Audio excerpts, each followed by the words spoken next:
Yeah, I hear what he's saying, but still, you still have to try, man. Just because somebody says, I love him, and that's it. That's you. That's your excuse of saying. Now, I'm not saying like, you don't blame Elvis. Of course, you blame Elvis, right? But to say, all right, if he says he loves it, then just let him keep doing it. I don't understand that. If I see that he's in horrible condition, I'm gonna do my best to really intervene and just say, dude, you gotta stop this. You gotta even threaten him. Forget just threatening the doctors. I would threaten Elvis himself. I would. I mean, he'll probably fire me at that point, but hey, I'm trying to help this man. It, and that's the end of it. It's like I said, I need a drink. You say, no, you don't. I need it. You can't. You're done. None of the guys were in any doubt. The drugs and ensuing health problems had changed Elvis both mentally and physically. Elvis had not been in good health for some time, and many of his physical problems were caused by his diet. Elvis had eaten typical Southern cooking all his life, mostly fried and deep-fried and refried dishes, a diet certainly not conducive to good health. He would eat crisp bacon, sliced tomatoes, mashed potatoes and gravy, and sauerkraut, believe it or not, and mix it all together and eat it, and loved it. And Elvis would eat stuff till he got tired of it, and then he wouldn't eat anymore. So he got off of it. The last year of Elvis's life, he went back to eating mashed potatoes, sauerkraut, sliced bacon, sliced tomatoes, bacon, sliced tomatoes, very crisp. And I said, you know what you're doing here? What do you mean? I said, you're back, it's the way you used to eat in 57. He said, never thought about that. Elvis had a lot of physical problems that were really eating away at him. He had glaucoma. He had hypertension. Do you know that every night after a show, his blood pressure would shoot up to 180, 200 every night? And that's a tremendous. What? I just checked my blood pressure before doing this video, because I was feeling a little bit dizzy. I'm like, let me see if my blood pressure's okay. I was at 131, and I thought that was a little bit high. You know what I'm saying? Like, dude, that's you got to go to emergency. Anything over 150, 160 is dangerous. This man said 200. That's a heart attack. That's a blood vessel that's just gonna burst in your head. Wow. Straight up. But you know what's so funny though? Like the way he is on stage, like every time I see him on stage, he's sweating. You would think that's some kind of sort of exercise, but no, maybe it's the drugs that was doing that. I don't know. Damn, man. The heart. Elvis 200 every night. That's a tremendous strain on the heart. Yeah, it could just burst. Elvis had a spastic, twisted colon. I can't tell you the problems that plagued him because of it. He also had I've heard of his blood him sugar going to that bathroom was a little too high. His body would start to get bruises on his leg.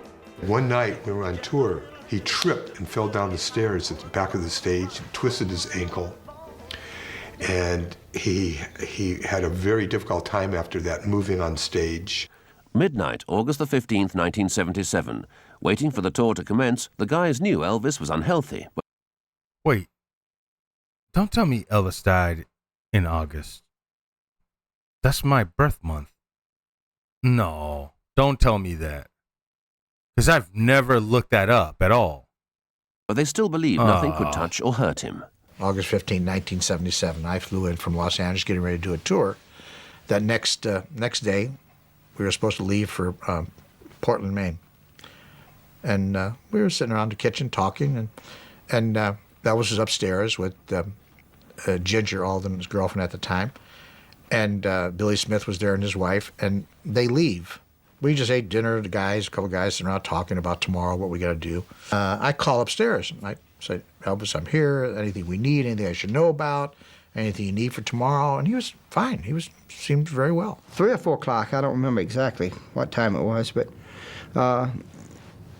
he called out at the house and he said, would you and Joe come out and me, you and Joe and Ginger go down to the racquetball? I said, sure. So we met there about somewhere around 4:30, I guess. I heard he loved racquetball. And 4:30? It was Joe and Ginger, and then Elvis and Ginger, and then me and Joe, and then me and Elvis.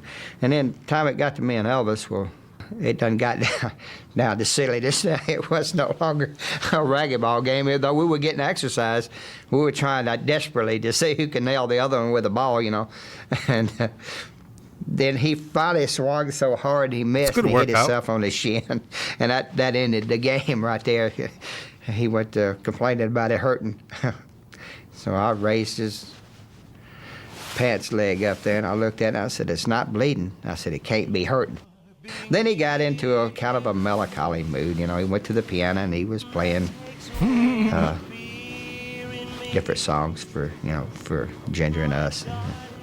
And then that lasted maybe 15, 20 minutes. Lost in his music, it was as if Elvis was 21 again.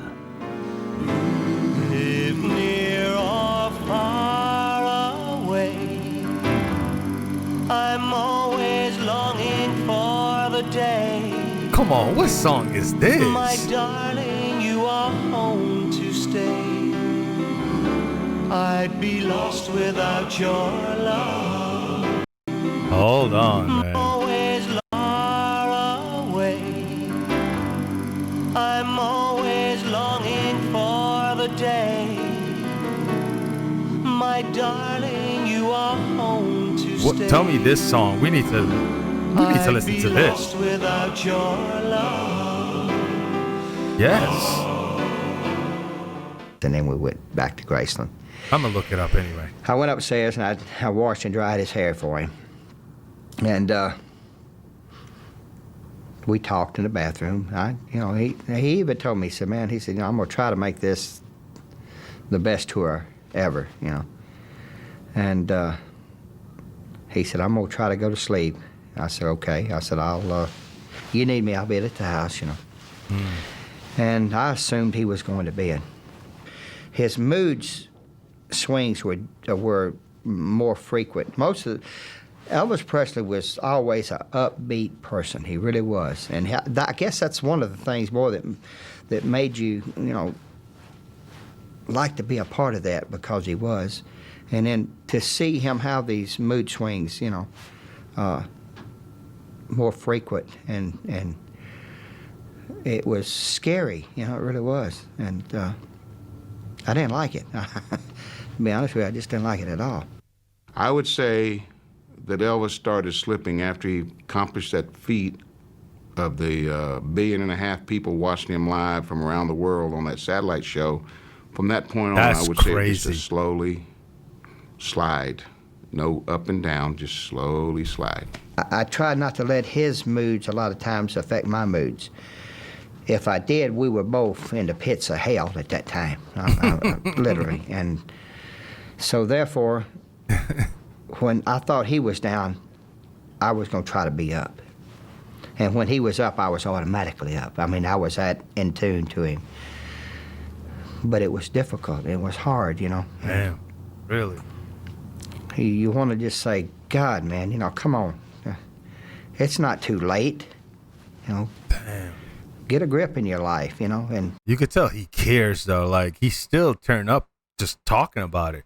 And he was there living it in that moment. And, it is his cousin, so. But you could see this guy cared. His cousin cared for him. So, damn, man. And get away from the drugs, Don't use them. You don't have to. And take a little time off. Nothing's that impressing. You don't owe anybody anything. If you get rid of me tomorrow, and I told him that, and I meant it from the bottom of my heart, if you get rid of all these guys, they will understand. And if they don't, they were not your friends to start with. Facts. But take some time off. And he'd just look at me and say, "I can't. I owe too much to too many people." We lived a wild and fast life in those matter of years that he was on Earth. So, like that song, he did it his way. I'm not giving the song any credit, but I wish he would have changed and did it our way, but he did it his way. Wow. And we could talk to him at times. He'd sit and agree. He'd say, "Yeah, I'm going to change my life. Yeah, I'm not ready. I'll do it when I'm ready to do it." And we all had that hope because The last vacation in March of 1977, we all went to Hawaii. We had a great time. He was in a great mood. He was loved out there Hawaii, huh? on the beach, having a good time. He was overweight at the time, but he was smiling. We thought, hey, this is a good chance. You know, he cleaned his act up for about 30 days or more. But then all of a sudden, boom, right back again. At Graceland, Elvis now faced the grind and rigors of yet more performances, with the backup of his friends.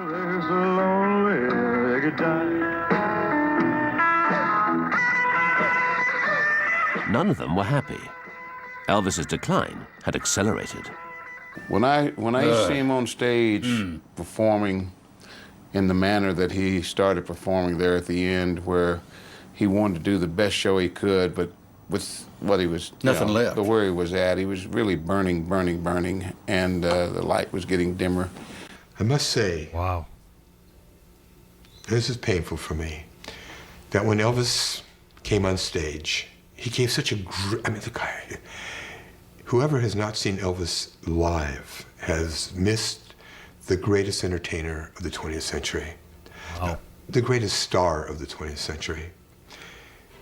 But when I saw him, my heart sank because I knew there's something was wrong. That's not him. Yeah. I Damn. could see it in his eyes. I saw it in his face. I said, he can't last like this another 5 years. We were all very frustrated. But we all could do. Only thing we could do is that we can't. He's 42 years old. You can't force this man to do anything. You know, people say, "Why did you guys have him committed?" How could I have him committed? He's 42 years old. I can't have him committed. His father couldn't have him committed. I mean, I would have did something more than just saying it with words. Your hands are tied. I didn't lay back in the later years. That last year and a half, I didn't lay back. I said what I wanted to say.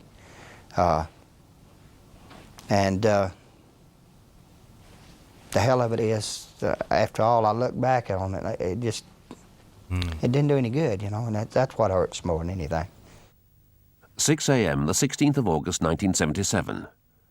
Elvis was restless. He told Ginger he was going to read in the bathroom. 2 p.m., the 16th of August, 1977.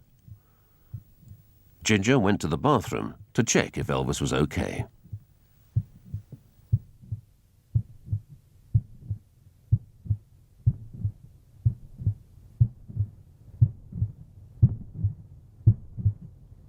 Out the next day, came to the house about 12 noon, this is the 16th, and about 2 o'clock, the phone rings, intercom, and one of the maids picks up the phone, and it's Ginger. She says, "Come upstairs, I need help." Elvis fainted. So I ran upstairs. I go into the bathroom, and Elvis had fell over. He was laying on the floor. I turned him over, and I knew he was dead. I just knew. Wow. But I was hoping he wasn't. I picked up the phone, called the operator. They didn't have 911 at that time, and said, "We need an ambulance here at Elvis Presley's house." And I didn't tell him who it was. And meanwhile, I couldn't do mouth-to-mouth resuscitation because Elvis' mouth was closed shut. There was no way possible. There's rumors I did that, but somebody made that story up. I was trying to massage his heart as well as I could, and it just seemed forever. People were all coming up there, and it was pandemonium. The ambulance finally showed up, and it seemed forever, and I found out later it was like 20 minutes before they got there. We got him into the ambulance. The stretcher came, got him down in the ambulance. I jumped in the back of the ambulance, all the way to the hospital. We're talking to him, and we get to the hospital real quick. The Baptist hospital. Got there and they rushed him into the emergency room. I tell you, it was tough. And 30 minutes later, about 30 minutes I would think, doctor came into the room and he said, "Elvis has left. Elvis is gone." And we all broke down and we all hugged each other, and it was, very emotional time. Naturally, we were, still in a state of shock. Even when you think about it, we never thought this could ever happen. I go to Graceland. You know what's crazy is, now that I think about it, like, you know how many jokes I used to hear about Elvis? Like, dying on the toilet. That's how I knew how he died, is because there were so many jokes. Like, this is when I didn't even know who Elvis was. I didn't know how, like, what kind of music he did. I didn't know anything about him, but I used to hear the jokes, and that was one of them. Like, I used to hear jokes of him, like, dying in the bathroom. Like, now that I'm listening to his music, learning about him, it's not, like, I don't find anything funny about that. About somebody dying. But I used to hear a lot of jokes about him dying while using the bathroom, but I never knew who Elvis was. But now that man. Anyways. Pulled into the gates. Let me go back a little bit. Iceland.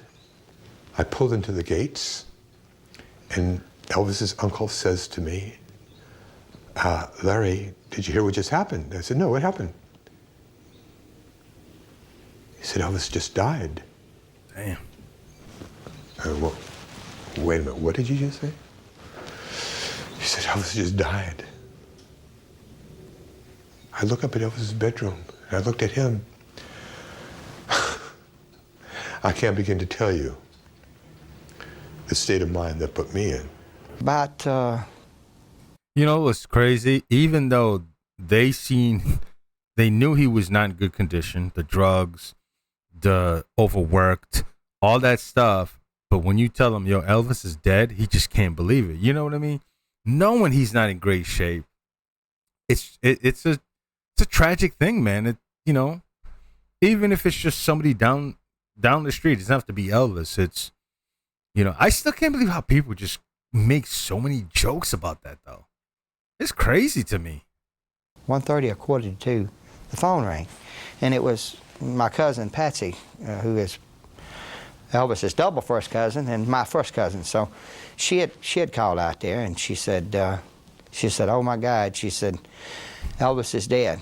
And I said, "Whoa, wait a minute, Patsy." I said, "What do you mean?" I said, "Is he gone to the hospital?" She said, "Yeah, they've taken him to the hospital." I said, "He's been, you know, in the hospital before." I said, he'll be all right. She said, "No." She said, "He's dead." There's He's a in PR guy from denial. the hospital was there with me. He asked me, he said, "Do you want to make the announcement that Elvis is no longer with us?" And I couldn't do the announcement. Was it? That Elvis is no 3:45, longer with us. And August 16th. I Yeah, he couldn't do the died on my announcement. I birth couldn't make month, the man. announcement to the press. I told never the PR knew guys, that. You do it. I Wow.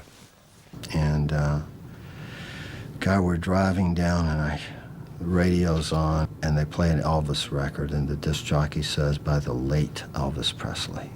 Ooh. I literally went berserk. I realized I'd never see Elvis Presley again. And it's the first time I realized it. And I hit this wall so hard, I crushed my hand. I had to have an operation. Still has scars. And Colonel was on the phone to Joe. And he was saying, "Yes, I know, and you need to do this, you need to do that." So he hung up the phone, and I was leaning on the television set. It was on a stand. And I was leaning on it, my left arm, in fact. You know, things become really indelified in your mind. And he walked up within probably 8 inches of my face, 10 inches, and he said, "You got to go back to Memphis. Elvis is dead." And I looked at him, and it hit me like a sledgehammer. And I looked at him, and I said, "Listen," I said, "you know what?" I said, "You finally ran him to the ground, didn't you?" Wow. And he got mad at me. I said, "You know what I'm talking about." I said, "Y'all wouldn't let him up. You kept working him. You kept working him." He said, "You need to leave." And I said, "Yeah, I'm going to leave to keep from knocking your damn teeth out." When they brought him, you know, to the house and all the next day, I had some relief, you might say, when I saw him, because I realized it's true, you know. You've got to accept it. It's true. Whereas before I could believe, you know, that he was just sick, you know, in the hospital. I was just hearing what they wanted to tell me. But when you see the real thing, then you know it's there, and you got to deal with it. I got into the house, and there is a group. A lot of the guys are there, and There's little Lisa Marie walking around saying, my daddy is dead, my daddy is dead. Vernon, his father, is sitting in his chair. He said, Larry, Larry, and I run over and I collapse into his arms. What am I going to do? What am I going to do, Larry? Wait, he died before his father? Huh. He said, Larry, you're going to have to go do Elvis's hair. Oh. You got to go to the mortuary, Larry. You got to, he knows. Oh, that's tough. You know how he would like to look. I said, don't you worry, Mr. Presley. Don't you worry. I'll go. That's tough. And I would have never, ever thought he would have died. We all talked about it, but he's too strong. He was too strong of a person, we said. He's going to change his life. And he didn't. It was tough. It got to a point where a lot of guys didn't want to talk about it. I think that he had so much to give. Yeah. And here it is, you know, he hits the floor and died by himself. And I think that's horrible. I think that, I mean, nobody wants to die. And nobody wants to, especially die alone, I don't think. It'd have been so nice if we all could have been around him. But, I mean, as it was, he fell forward on the floor and died. It's when it's time, horrendous. when you're being I was called, led by these police officers into you don't know. a brick building, You know? that was very cold, very dark. It's a long corridor. I walked down this corridor, and all I could hear was my heart beating, thumping, boom, boom, boom. And I stopped in my tracks because I saw what was in the other room. There was a table. I saw a body on the table with a sheet. This must be tough to do his hair. I walked into the room. There was Elvis. I walked up to him. I stood right by his head on this side. Charlie Hodge stood on the other side. There was a few morticians in the room. And there was a silence for a long period of time. I just looked at that face, that beautiful, magnificent face. Damn. Now I had to do his hair. And the next shock kicked in. We were off tour for 6 weeks. We had a hiatus period. There was a regrowth, half an inch, so. All white hair. I didn't bring my dyes with me. I'm thinking, oh my God, what am I going to do now? Wow. There was a lady there, and I said, do you have your mascara with you? And she did. It was a little black, thank God, mascara with a little teeny brush. So I smeared it all around, blended it into his black hair that we dyed black, and it worked. It took me a good 45 minutes to an hour just to prepare his hair. Because first of all, Elvis was lying horizontally. His life force left the body, so there was nothing there. So I had to work on it, which I did. At a certain point. This man is still like, I gotta do my job, and, you know, doesn't matter the circumstance, I'm still gonna do my job. And he did, man. The morticians who were applying makeup to his hands and his upper body like they do, they pulled the sheet down. And Charlie Hodge screamed. He said, what the hell are you, how could you do that in front of us? So the crisscross autopsy scars. Oh. They covered it back up. And over the years, you know, the big story, Elvis might be alive. Oh, how I wish that was true. I worked on his body. And I've worked on his body thousands of times. It was Elvis Presley. That's it. There's no doubt about it. But people just don't want to accept it. I Cascading understand. down. Memories of the first night that I met Elvis, telling me how I must have been plucked out of the millions and millions of lives to be Elvis. There has to be a reason. And things of the last 13, 14 years. It was so unbelievable, so surrealistic. At a certain point, I thought, no, wait a minute, this isn't real. He's sleeping. He's going to open his eyes. He's going to imitate Chief Inspector Clouseau from the Peter Sellers Pink Panther movies. Elvis knew all the lines. He was going to wake up and sit up and say, hey, what the hell's going on here? Let's get back to Graceland. No. I understood exactly what was happening. I understood this is the corpse of Elvis Presley, and his life force, his soul is not in that body anymore. Vernon Presley, Joe Esposito, and a few of the guys, Jerry Schilling and a few others, we walked up to see Elvis for the very last time, because now he's going to be interned. Someone took his TCB ring off, and the lid of the coffin is coming down. And I'll tell you right now, purposefully, consciously, right before the lid came down, I put my hand in. I put my hand right on his forehead and said goodbye. And I wanted to be the last person to touch him. The lid came down, and I was. Damn. During the funeral, some weird things happened, you know. Wait, what do you mean? We got ready to load the casket into the hearse. After we loaded it and all of a sudden this tree limb broke and made a hell of a sound, really did, made a crashing sound. It was not that big a tree limb, but it was big enough. And to look at it, it looked green. It didn't look like it was rotted and fell. It looked, everybody kind of looked at each other. He wasn't ready to go. I think Lamar said something, you know, said, well, he's still at work or something like that, you know. Then we got to the mausoleum, and they had him set up, and there was this little round window up above, and it faced east and west.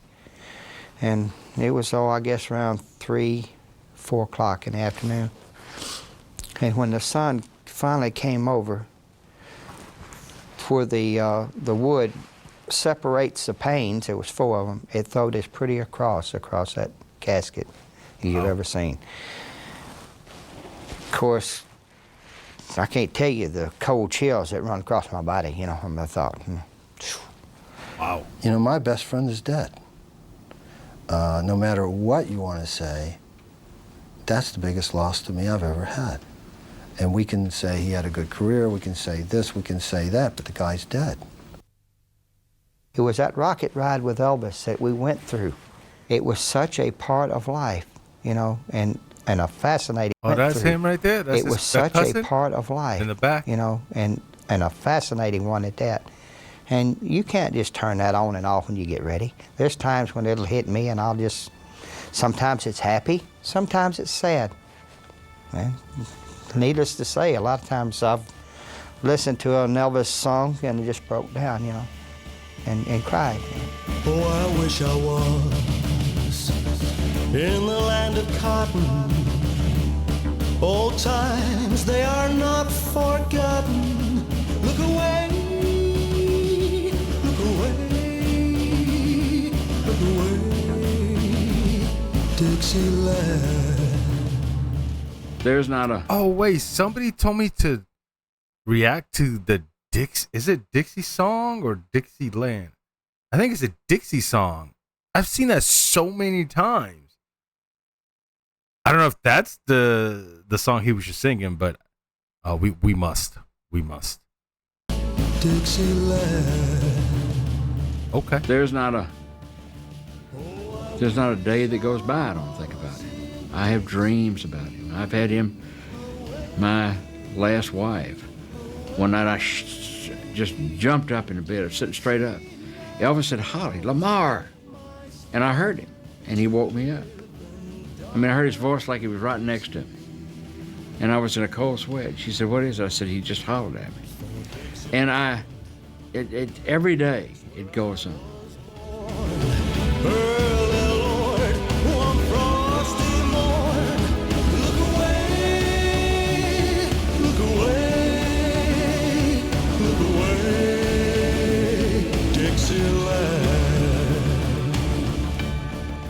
I gotta listen Still to that get very song. pissed off about it. You know, it took a while. I didn't get pissed off right away. I was too hurt, too confused, too frustrated over not being able to do anything to stop it. And I get pissed off with the people that helped contribute to it. But I get pissed off with Elvis. He was a smart man. He knew what he was doing, but he denied it. Maybe he really couldn't see any way out of changing. He mentioned it to Billy, his cousin. Billy told me that last year when we weren't around. That he mentioned to him that, you know, maybe he did sometimes take a little bit too much medication.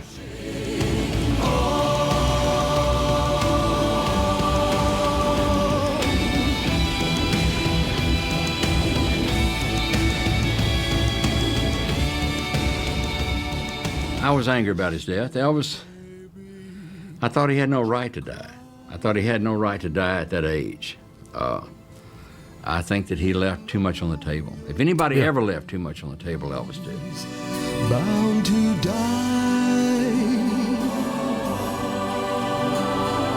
But all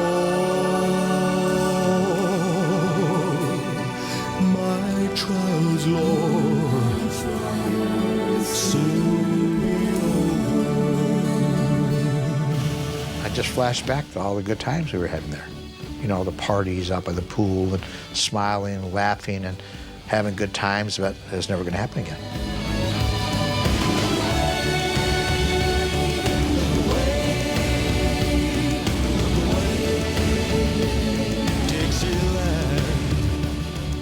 I spent about So it's Dixieland? 20 Is the name of years the trying to song, make huh? up for it after Elvis died, make up for all the things that I didn't do with my family when I was taking those pills and when I was with Elvis.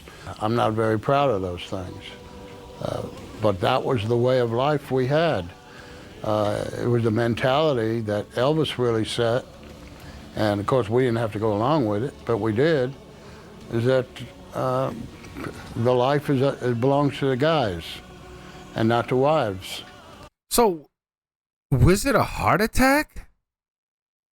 Now that I think about it, was it a heart attack? Like, what was it, man? Because back in the day, the joke was he couldn't go to the bathroom. That's what did it. They didn't really say. He just said, like, he collapsed. But was it? I'm going to assume it's heart attack, right? Because they didn't really say. And he excluded the wives a lot in what we did, but that's really no excuse for me.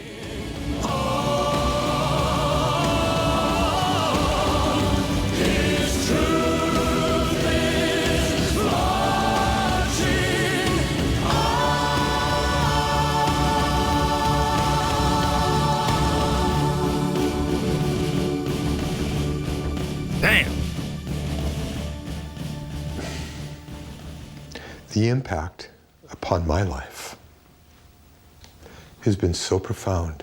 Not just meeting Elvis and working for him and having the unique relationship that I did have with him, but his death. You know, the day he died, and then I went to the mortuary to do his hair, I thought to myself then and there, I'll never be the same again. And I haven't been. It's almost like my soul ruptured, so to speak. Yeah.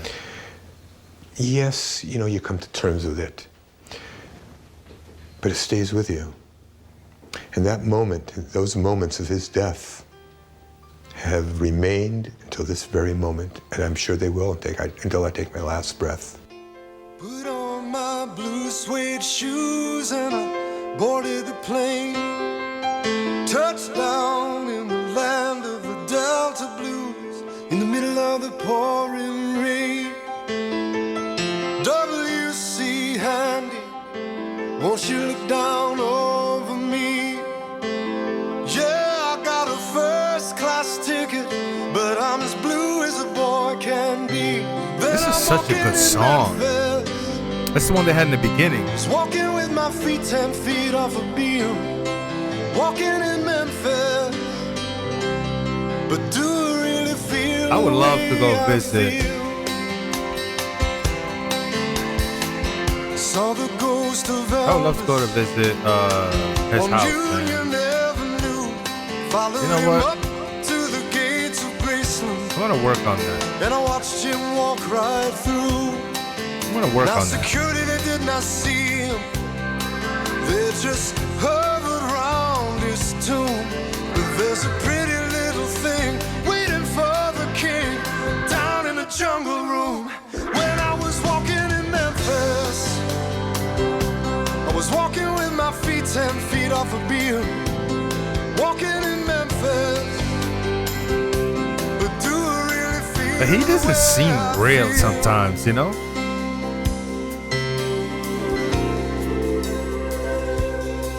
He doesn't seem real. Catfish on the table. That's Southern right there. Tennis. In the air. Gospel in the air, some catfish on the table, a little hot sauce. Yes. Reverend Green, be glad to see you when you haven't got a prayer.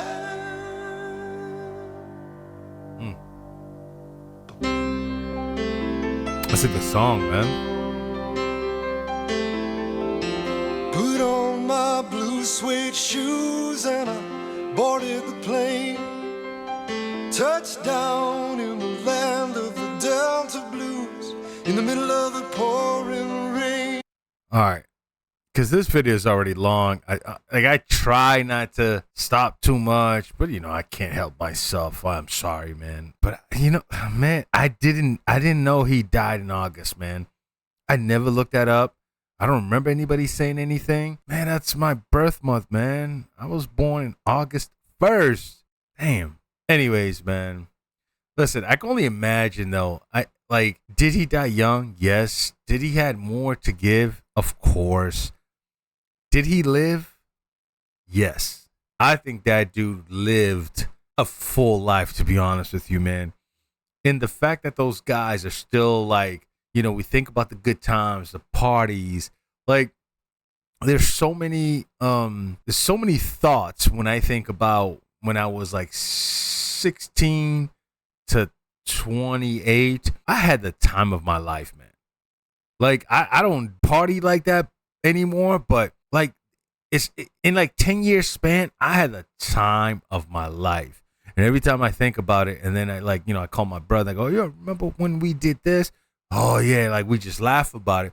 So we created our memories in those 10 years. And now the memories are different now because we have families and kids. So we create different memories. But yeah, we go back to those days, And I think Elvis lived.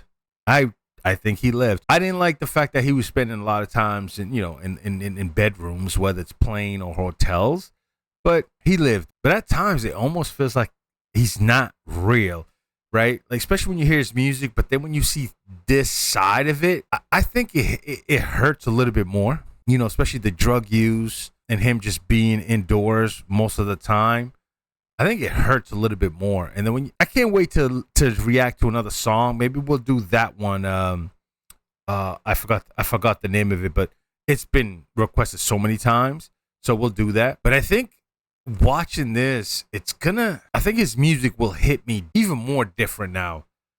Just watching this and what he was going through and what happened. And yeah, I think it's going to hit me a little bit different, man. Even though when I listen to him, his songs and the emotions for me is always high. I think it's going to be even worse now. Just to watch him and just perform, and then you think of this side of things. I think it's going to hurt. Oh, man.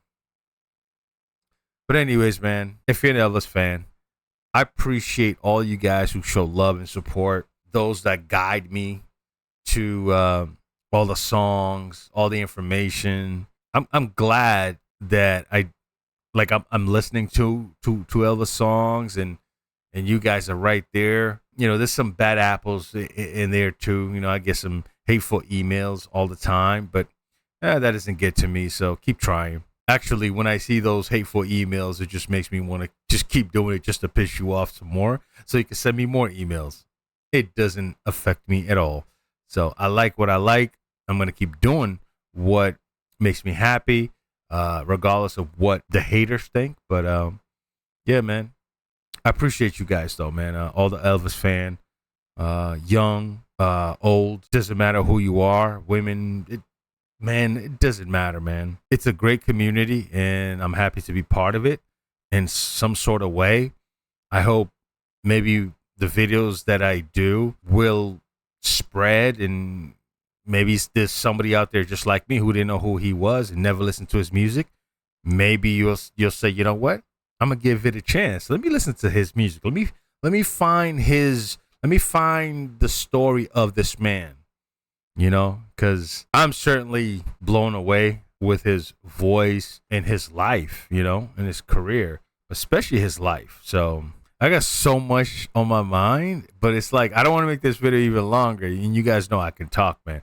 A lot of people say, CV, just shut the fudge up and just watch. But I can't. Okay, things are running through my mind when this man is on stage or singing. Like, no. But anyways. We'll leave it here.